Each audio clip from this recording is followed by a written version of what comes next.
Hey, welcome back. It's almost time for Xiao release, so it is another time to do one of these pre-release analysis video. So originally when I was making this video, I included like absolutely every single detail, and then I realized that video is like 14 minutes.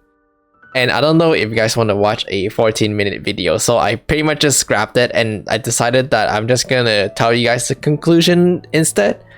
And so let me know if you prefer it this way or if you prefer it the other way. And as a reminder, character can be buffed, nerfed, or changed between the release of this video to the actual release of this character. So this does not entirely reflect the final product.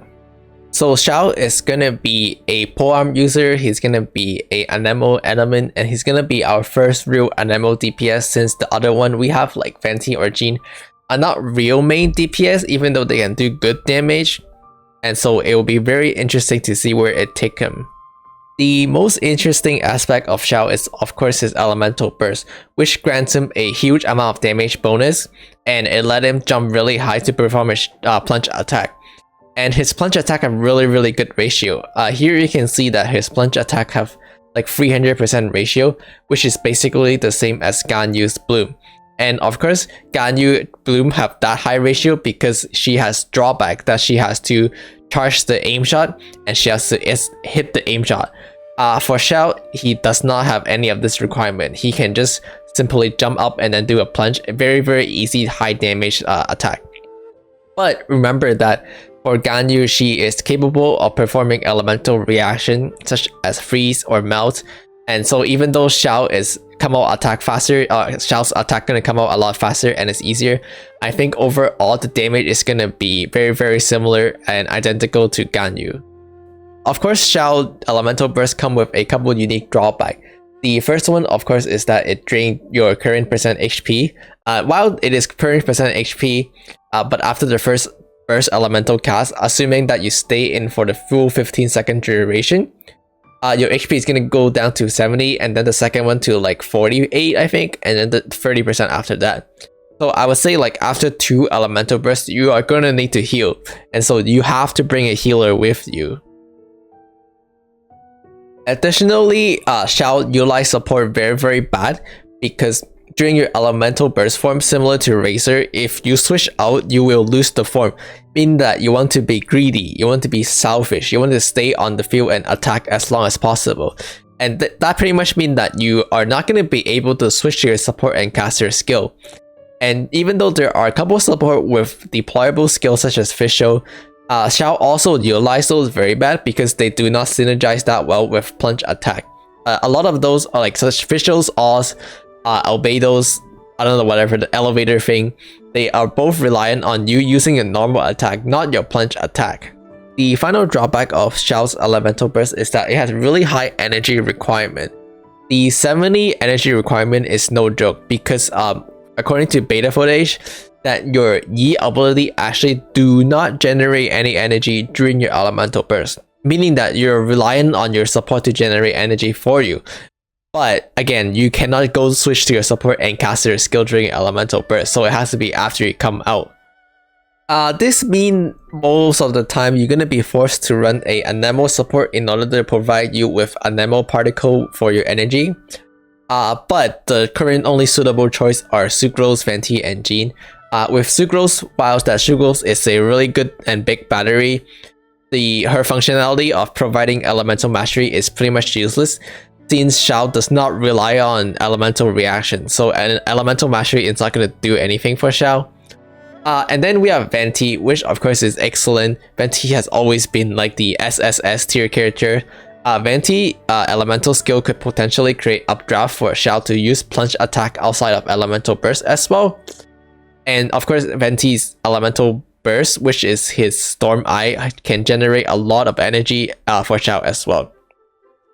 And moving on for Jean, similar to Venti, Jean is also really good Anemo support, with the additional benefit of Jean also provide healing. And so you don't have to bring another healer. This saves you a slot in your team to bring something else.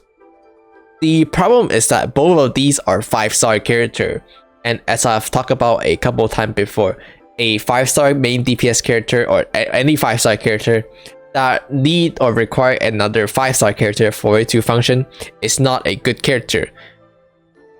Now, of course, you can opt to use a energy regeneration hourglass or sands, or a energy regeneration weapon like the Felonious Lens, but those come at the cost of your damage. So by building energy regeneration, you are losing out on potential damage. And even then, I'm still not sure how reliable the elemental burst uptime on Xiao is. I think a rough estimate is going to be like 60% to 70%. And so for conclusion, I think that Xiao have amazing damage potential, like the same as Ganyu or even higher than Ganyu during his elemental burst. The problem is that his elemental burst, let's say, is only available half the time, meaning that you can only do the same damage as Ganyu, but only half the time.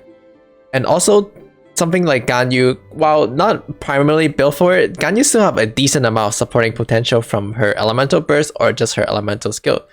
As for Xiao, he cannot do any of that. His only thing that he provides to the team is pure raw damage. He provides absolutely no supporting utility at all.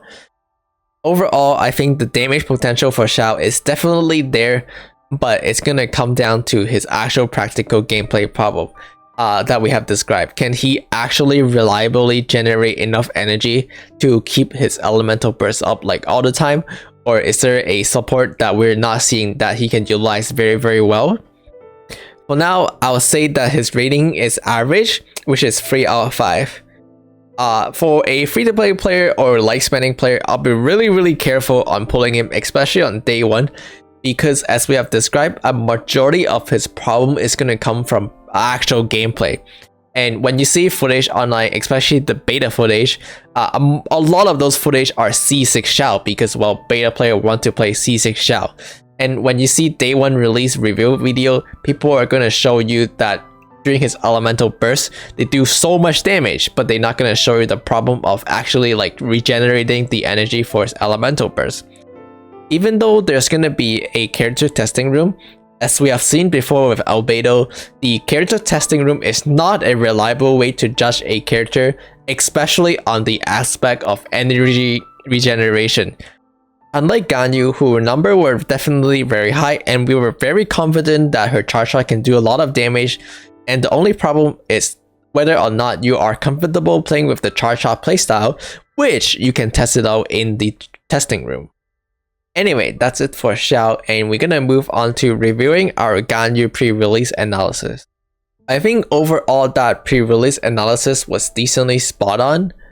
Ganyu does end up having like super amazing damage potential. In fact, I actually underestimated how much the damage potential is. But it did come at the cost of suffering from playing charge shot. Like after playing Ganyu for a long time, I actually start hating on the charge shot playstyle. I found it like so annoying, and every time I go back to my Deluxe Shield, I just feel like so relieved. I definitely got the support part wrong. I think that she doesn't functional in a power team as a crowd support, but for a double cryo team or a crowd focus team, she could still function as a crowd support actually. Especially in my Mona Child Ganyu Venti team, she worked really well. Although that I didn't consider at the beginning, so I deduct point of that. Initially, I rated Ganyu to be average and 3 out of 5. I would actually bump her up to 4 out of 5. I don't think that she is a 5 out of 5, like a really good character because of the charge shot, but I think she is close, especially if you don't mind the charge shot and you are comfortable playing with the charge shot.